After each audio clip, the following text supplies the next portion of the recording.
কোরআনে আছে জাহান্নামে ফেলবার পরে আল্লাহর কাছে ভীষণ আযাবে আগুনে আল্লাহর কাছে তিনটা জিনিস চাইবে। জাহান্নামী বলবে, আল্লাহ এত কষ্ট না দিয়ে আমারে মৃত্যু দিয়ে দেন। আল্লাহর কসম, কোরআনে আল্লাহ বলেন, আল্লাহ বলবে, না রে বান্দা, লা ইউখদা আলাইহিম ফায়ামুতু, জাহান্নামে কোনো মৃত্যু নাই। নাফরমান জাহান্নামী তখন বলবে, আল্লাহ তাইলে আমারে একটু তাখফিফ, একটু আযাব হালকা করে দেন, আমারে মাসে একটা দিন কদ্দুর বিরতি দেন, 24 ঘন্টার মধ্যে আমারে 10টা মিনিট হইলেও কদ্দুর আলগাত রাখেন, আমি আর পারছি না মাওলা। আল্লাহ তাআলা বলেন, ওয়ালা ইউখাফফাফু মিন আযাবিহা, না রে নাফরমান, 1 সেকেন্ডের জন্য জাহান্নামের আযাব কমানো হবে না। 3 নাম্বার, নাফরমান বলবে, আল্লাহ তাইলে আমারে দুনিয়ায় একটু ফেরত যাইতে দেন, আমি নেক আমল করব এবার গেলে। আল্লাহ বলেন, যেদ্দুর হায়াত দিলে নেক আমল করা যেত, ওদ্দুর হায়াত দিয়েই তোমারে আনছি, আর ফিরবা না। কাল্লা, না না, দুনিয়ায় ফেরত যাওয়া যাবে না, তাইলে মরতেও পারবে না, আযাবও হালকা হবে না, দুনিয়াতেও ফেরত যাইতে পারবে না। তো কি করবে? ক্বাল ইখসাউ ফিহা, আল্লাহ বলেন, ইখসাউ ফিহা, তুমি নাফরমান জাহান্নামের মধ্যেই পড়ে থাকো, ওয়ালা তুকাল্লিমুন, আর কোনো কথা বলবি না, শুধুই আযাব ভোগ করতে থাকো। তাফসীরের মধ্যে আছে, তাফসীরে মাআরিফুল কোরআনে, আহা, আল্লাহ যখন কোনো জাহান্নামীকে এটা বলে ফেলবে যে তুই আর কোনো কথা কবি না, আর কোনো কথা বলবি না, নাফরমান পড়ে থাক, আযাব ভোগ কর। তাফসীরে মাআরিফুল কোরআনে লিখছে, জাহান্নামী আর মানুষের মতো কোনো শব্দ আর করতে পারবে না, শুধুই ঘেউ ঘেউ করবে, কুকুরের মতো আর গাধার মতো। আমার বাপ, জিন্দেগির উপরে রহম করো। আমার মুরব্বী চাচারাও, আপনারাও জীবনের উপরে রহম করেন। গুনাহ লম্বা করেন না, গুনাহ লম্বা করেন।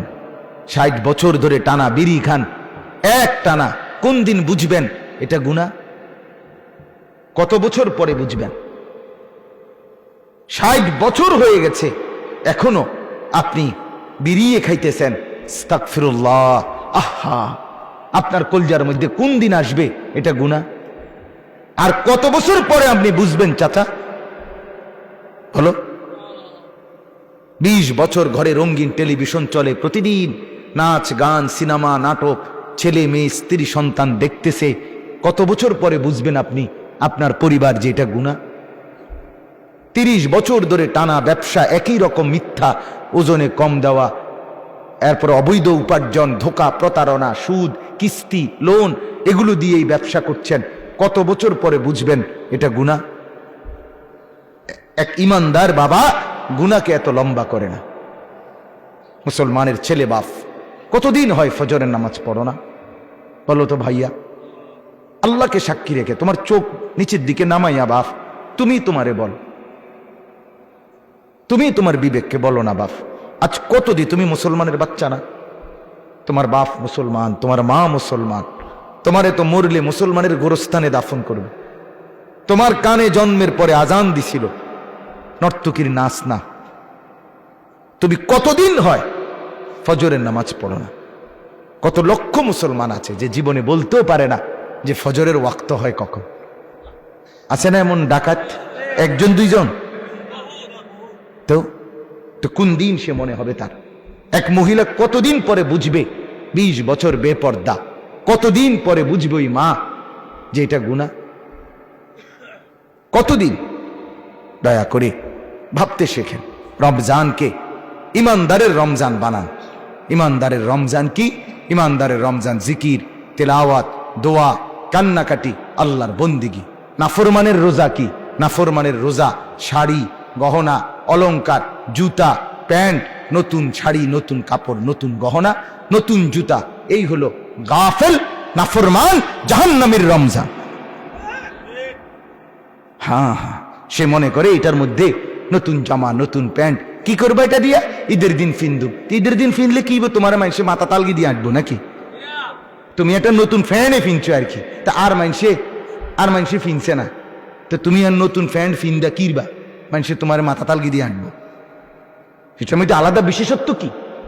কিছুই নাই, এটা ধোঁকা ছাড়া আর কিছু। কোরআন এবং সুন্নাহর মধ্যে কোথাও নাই এ কথা। রমজানের ঈদের জন্য নতুন জামা, নতুন শাড়ি, নতুন গহনা, নতুন জুতা, নতুন শার্ট, নতুন প্যান্ট, নতুন থ্রি পিস, এগুলো কিনবার কোনো প্রয়োজনীয়তা ইসলামের মধ্যে কোথাও নেই। ফরজও না, ওয়াজিবও না, সুন্নতও না, নফলও না, মুস্তাহাবও না, কিচ্ছু না, ঘোড়ার ডিমও না। বিশ্বাস করেন বাবা, কিছুই নাই। পবিত্র কাপড় পরা সুন্নত, পরিচ্ছন্ন কাপড় পরা সুন্নত, আর সেটা শুক্রবারেও সুন্নত, সেটা কোরবানির ঈদেও সুন্নত। কথা বোঝেন নাই? আমি অনেক সময় বলি, এক ঈদ জায়গা কাপড় সফরের ঈদ, আরেক ঈদ গরু ছাগলের ঈদ। তোর ঈদ কোনটা? মুসলমান, তোর এই ঈদ কোনটা? বোঝেন নাই? কয় যে বছরে রোজার ঈদ মানে কি? কাপড় সফরের ঈদ। আর কোরবানির ঈদ মানে কি? গরু ছাগলের ঈদ। তো তোর ঈদ কই? কিরে মুসলমান, তোর ঈদ কই? একটা তো গরু ছাগলে নিল, আরটা তো হাফ প্যান্ট আর ফুল ফ্যানে নিয়ে গেল, তো তুই কো? হেবড়া ভাত। ঠিকই কইছেন, হেবড়া ভাত। আল্লাহ আমাদেরকে মাফ করে দেন। অতএব আমাদের কথা আমরা বাবা বললাম, দয়া করে আমরা প্রত্যেকেই শবে বরাত আগামীকাল তো কি করবেন? অনুষ্ঠান করবেন। কি করবেন? ইবাদত করবেন। 2 নাম্বার হলো মাহে রমজানে গুনাহ মুক্ত জীবন গড়বার ফিকির করবেন। 5 ওয়াক্ত নামাজের ফিকির করবেন। নির্সিদ্ধান্ত নেন, একটা রমজান বছরে মাত্র একটা মাস, আল্লাহর ইবাদতের জন্য জিন্দিগি কাটাবেন। আল্লাহর নবী সাল্লাল্লাহু আলাইহি সাল্লাম 2 মাস দোয়া করতেন রমজানের জন্য। বাবা 2 মাস ইমানদার ফিকির করে। ইমানদার ফিকির আমার শায়েখ আল্লামা মুফতি মুশতাকুর নবী সাহেব 6 মাস আগের থেকে বলা শুরু করছে, রমজান রমজান, এই ওমরায় যাবে, ওমরা আল্লাহর ঘরে যাবে, সেখান থেকে আসবে, আবার এতেকাফে বসবে, মানে কথাবার্তা শুধু রমজান। আমরা এখন সারা দিন যে যা বলে ভাই রমজান, রমজানের আগে আর খালি নাই, রমজানের পরে আবার নতুন মাহফিল, রমজানের মধ্যে কোনো মাহফিল নাই, রমজানে ভাইয়া 20 তারিখ উমরার ফ্লাইট, রমজানের 10-11 রমজানে আসবো, রমজানের মাঝামাঝিতে যশোর এক বড় বুজুর্গের খানকায় যাব, রমজানের শেষ দশকে আল্লাহর ঘরে এতেকাফ করব। ঘুরে গেরা ফিকির শুধু রমজান কিভাবে আল্লাহর বন্দিগিতে কাটাবো। এটা হলো মুসলমান ইমানদার আখিরাত প্রত্যাশীর রমজান। আর বাকি নাফরমানের হিসাব হইল নতুন করে রমজানে খরচ বেশি, টাকা বাড়াবে কিভাবে, নতুন করে আরো ধান্দা কিভাবে বাড়াইয়া ওই স্ত্রী সন্তানের কাপড় চোপড়ের জরুরত পূরণ করবে, এই এক ফিকিরে রমজানের মতো শ্রেষ্ঠ নিয়ামত এটাকে নষ্ট করে দেয়। মহিলা বাজারে বাইর হইয়া আল্লাহকে যাওয়ার সময় কি কয় জানেন? আল্লাহরে মহিলা বলে, অসভ্য মহিলা, বেপর্দা মহিলা, আল্লাহকে রমজানে বাজারে বাজারে ঘুরে আর আল্লাহকে বলে আপনি নি কইছেন রহমত দিবেন, মাগফিরাত দিবেন, নাজাত দিবেন, আমনে রেডি লইয়া আমনে থান, আমি জুতা কিনতে যাইতে আছি। আমনের রহমত আমি কি ইরমু?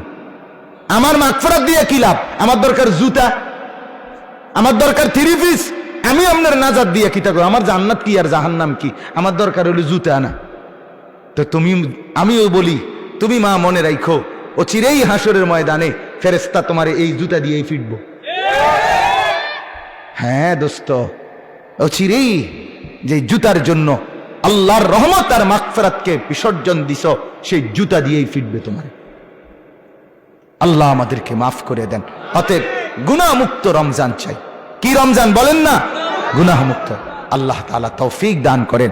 যারা যেই বদ অভ্যাস, গুনার অভ্যাস সব ছেড়ে দেন, ঘরের টেলিভিশন টোটাল বন্ধ করে দেন, বিড়ি খাওয়া, সিগারেট খাওয়ার অভ্যাস ছেড়ে দেন, 5 ওয়াক্ত নামাজে অভ্যস্ত হন। যুবক ভাই, আবারও বলছি, মোবাইলে ছবি দেখা, নারী দেখা, শুধু কেবল গুনার মধ্যে ডুবে থাকা, এটা ছেড়ে দাও বাপ, আল্লাহ বরকত দিবে। আল্লাহ এই মাহফিলকে কবুল করেন, এই মাদ্রাসাকে আল্লাহ তাআলা কবুল